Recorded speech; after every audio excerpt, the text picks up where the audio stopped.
Bom dia, meninos! Hoje a gente vai dar continuidade às nossas aulas para o 8º ano. Gente, presta atenção aqui no quadro, porque a gente vai fazer uma revisão da aula anterior. Na aula anterior a gente falou sobre a primeira fase da Revolução Francesa e eu trouxe para vocês, então, a questão da Assembleia Constituinte. Foi a primeira fase da Revolução, então. Vamos fazer a revisão. Na aula passada eu falei com vocês que os 3 estados, primeiro estado, clero, segundo estado, nobreza e terceiro estado, as outras classes mais abastadas, né, que estavam os camponeses, eles então foram para uma assembleia e nessa assembleia deveria ser votada a questão da reforma fiscal. Lembram disso aí?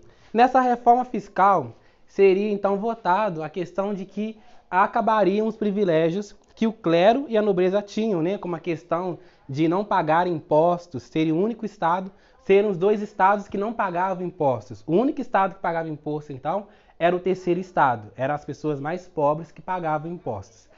Só que, o que vai acontecer nessa assembleia? O clero e a nobreza vão se juntar e vão exigir que essas votações fossem por estado e não por pessoas. Porque, sendo por estados, clero e nobreza iriam se juntar e votariam contra a reforma fiscal. O único estado que votaria a favor da reforma fiscal seria o terceiro estado.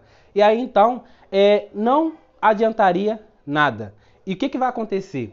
O terceiro estado, então, vai sair dessa assembleia e vai começar as manifestações que darão início à Revolução Francesa. Gente, preste atenção aqui no quadro. A alta burguesia, mais o povo que fazia parte desse terceiro estado, eles juntos, então, vão iniciar essas revoltas que darão início à Revolução Francesa. Eu quero que vocês se atentem muito à questão da alta burguesia, que daqui a pouco eu vou falar um pouquinho mais sobre ela. Então, aqui trouxe para vocês, como marco ou símbolo da Revolução Francesa, a queda da Bastilha. Não esqueçam disso aqui, porque vai cair na prova, tá bom? E outras provas que vocês forem fazer também. Então, se atentem a isso aí. A queda da Bastilha, ela é colocada como símbolo da Revolução. Dando prosseguimento aqui, os fins das obrigações feudais, que ainda pesavam sobre muitos camponeses, também vai ser algo que vai acontecer durante esse primeiro momento, essa primeira fase da Revolução Francesa, e a criação da Declaração dos Direitos do Homem e do Cidadão. Dando continuidade à nossa aula, então, na aula anterior eu falei com vocês também que o terceiro estado ele vai sair da Assembleia Constituinte exigindo que seja criada uma Constituição para a França. E isso vai acontecer em 1791. Então, em 1791 é criada a primeira Constituição francesa e essa Constituição seguirá as bases do pensamento iluminismo. Lembra lá dos filósofos iluministas? Montesquieu, Rousseau, entre outros ali. Então, as ideias desses filósofos estarão dentro da primeira Constituição francesa. A monarquia ainda vai continuar existindo na França. Ou seja, o rei Luís XVI ainda continuará sendo o rei da França. Só que agora será uma monarquia liberal. Não será mais aquela monarquia baseada no antigo regime, onde o poder estava concentrado apenas nas mãos do rei. Ou seja, era um poder absolutista. Não, agora com a monarquia liberal haverá 3 poderes além do poder do rei. Ou seja, o rei não vai mais governar sozinho. Esses 3 poderes seguem esses 3 poderes seguem as ideias do filósofo iluminista Montesquieu. Lembram dele? Então aqui, e o voto agora também será censitário. Ou seja, as pessoas passam então a votar, só que para votar deverá ter uma renda mínima. Dando continuidade à nossa explicação, agora a gente vai adentrar na segunda fase da Revolução Francesa. Essa segunda fase é conhecida como Convenção Nacional, que ocorreu entre os anos de 1792 a 1794. Neste momento aqui, teremos a noção ou a ideia de partidos políticos. Serão criados diversos partidos políticos na França. Dentre esses estão à esquerda, os jacobinos, ao centro, os pântanos, e à direita, os girondinos. Meninos, prestem atenção aqui. À esquerda, com os jacobinos, essa esquerda era formada por pequena e média burguesia. E eles seguiam a ideologia política baseada nas ideias de Rousseau. Lembram do filósofo Rousseau, iluminista? Eles eram mais radicais do que a direita. Enquanto a direita tinha uma relação mais amistosa e conseguia dialogar com a monarquia, a esquerda não conseguia ter esse diálogo e eles queriam, já naquele período, implantar uma república na França e acabar com a monarquia.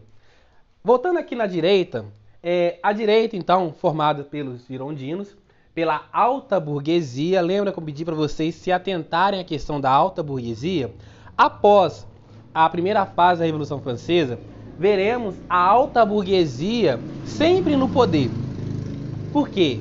Por causa dessa questão de que eles tinham esse diálogo mais amistoso com a monarquia. Eles seguiam as ideias baseadas em Montesquieu. Lembra de Montesquieu também, filósofo iluminista, que criou aquela ideia de 3 poderes, né? Lembram lá da primeira Constituição da França, onde havia a monarquia constitucional, o rei Luís XVI continuava sendo, então, estando no poder, mas só que ele tinha também que dividir esse poder com outras pessoas, com aquela noção dos 3 poderes de Montesquieu: executivo, legislativo e judiciário. Aqui nas ideias desses montesquianos aqui, eles não que eles eram contrários à república, não que eles não queriam implantar uma república, não idealizassem uma república, só que eles achavam que o modelo ideal a se seguir, o melhor modelo para um país era a monarquia, uma monarquia liberal. Então, por isso, eles defendiam essa ideia de manter a monarquia, manter uma monarquia liberal, baseada, então, em uma constituição. Aqui no centro, os pântanos ou planícies, eles seguiam seus interesses. Ora, eles apoiavam a esquerda que estava no poder, e ora, eles apoiavam a direita que estava no poder.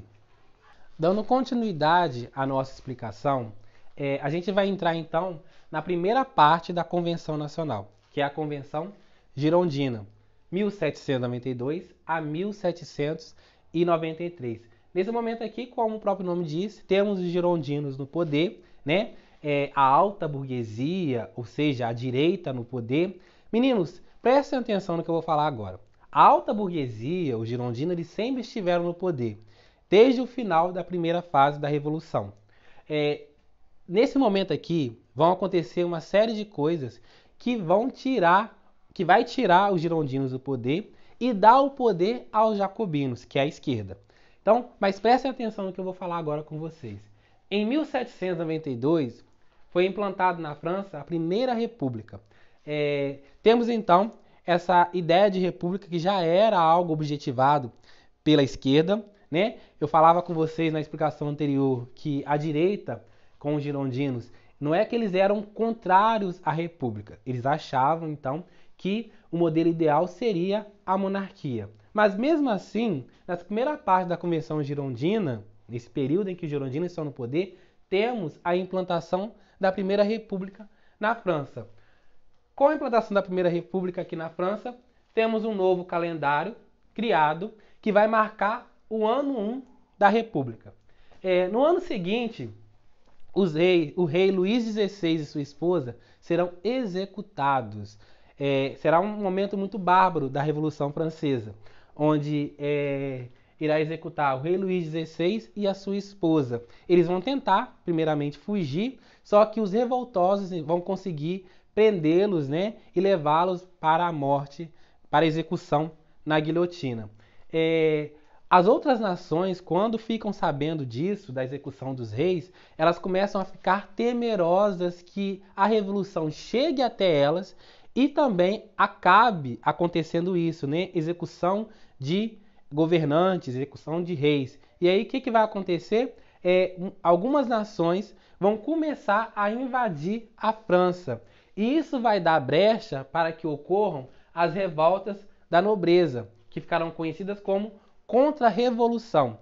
Essa contra-revolução, então, vai fazer com que enfraqueça o poder dos girondinos e aí, então, o poder será dado para os jacobinos.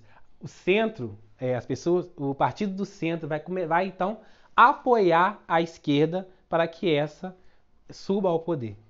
Dando continuidade à nossa explicação, a gente vai então entrar na segunda parte da Convenção Nacional, que foi a Convenção Jacobina.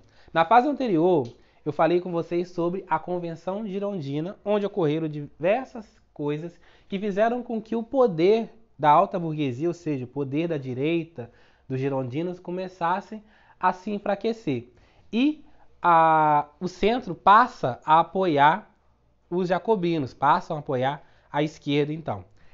Nesse momento aqui, eu quero que vocês prestem atenção, porque será uma das fases mais radicais da Revolução Francesa. Temos a figura de Robespierre, né, como elemento principal dessa revolução, dessa parte da revolução, e eu quero que vocês façam uma pesquisa sobre quem foi Robespierre. Aí, então, para vocês fazerem na casa de vocês, pesquisem. Eu vou passar alguns sites de pesquisa para vocês, então, fazer então uma pequena biografia de Robespierre e me entregar lá na plataforma, ok? Dando continuidade à explicação, temos aqui então no poder a pequena e média burguesia, mais o povo, conhecido como sans-culottes, né? A palavra sans-culotte, ela significa sem calça, sem culotte no caso, que eram as calças que eram calções no caso, mais apertados, que eram usados pela nobreza. Essas pessoas aqui usavam calças mais largas, né? Porque eles não tinham condições de comprar aquelas calças mais apertadinhas dos nobres. Por isso que eles eram chamados de sans-culottes. E aqui temos, então, no Poder Executivo, o Comitê de Salvação, né? O Tribunal Revolucionário, que vai julgar as pessoas que fizeram aquelas revoltas da nobreza, lembra da explicação anterior? Eles julgaram, então, nesse Tribunal Revolucionário, as pessoas que eram contra a Revolução. Várias pessoas, então, serão mortas na guilhotina por serem contrários à revolução que eles queriam fazer. Temos a lei do máximo, que é a lei do congelamento, né, dos preços, a lei do congelamento dos salários, que vai existir, então, que vai ser imposta pelos jacobinos. E aqui temos o fim da escravidão nas colônias. Era muito contraditório haver nas colônias francesas escravidão, porque os ideais da Revolução Francesa eram liberdade, igualdade e fraternidade.